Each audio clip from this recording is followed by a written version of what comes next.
My name is Letitia Walker, and I'm just one of those people where, if I get scammed or disrespected by a company or not treated well, I shout it from the rooftops and warn people so they don't fall into prey like I did. This other black dude on YouTube and all these other black people on YouTube are doing, if you type in credit repair, you're just going to see it, right, for yourself.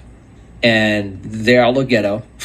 Right? I mean, typically, if you want to repair credit, don't talk to someone that's ghetto, has a hat and has toys in the background, and you know what I mean? Talking like, you know what I mean by ghetto. So I'm going to talk about Andre from Pinnacle Credit Repair.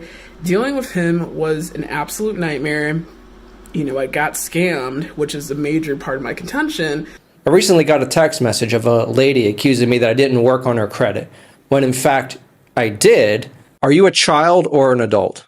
The situation that you're in can be tracked by your behavior.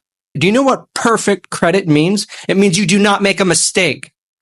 What is the likelihood of you making another mistake, even if I fix your problems? I've been in the industry for 12, 13 years. You guys try to own a business like this. Try to own a business like this. Try to run a business for this long, dealing with this, dealing with that, dealing with nonsensical clients, dealing with bullshit, dealing with threats. Because this lady is living in a mobile home, traveling the world, and every time she goes to a different place, her credit card gets an alert. Look, idiot. No one wants your identity if you have fucked up credit.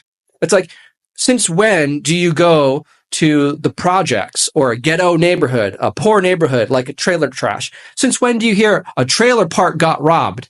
Because they don't got anything in there. They're broke. Unless they're a crack shack. That's an asset. Fentanyl, crack. Yeah, that's an asset because you sell it for profit. But then he had the audacity to cuss me out, disrespect me, bait me a number of times, lack of communication. It was just not good. I would not recommend them. It's a waste of time. It actually did more damage than anything positive. So again, just don't even bother. But on the flip side, after, going on Google, Yelp, YouTube, and a full number of places to kind of salvage the damage that pretty much was caused by Andre, I stumbled across David from Everything Credit.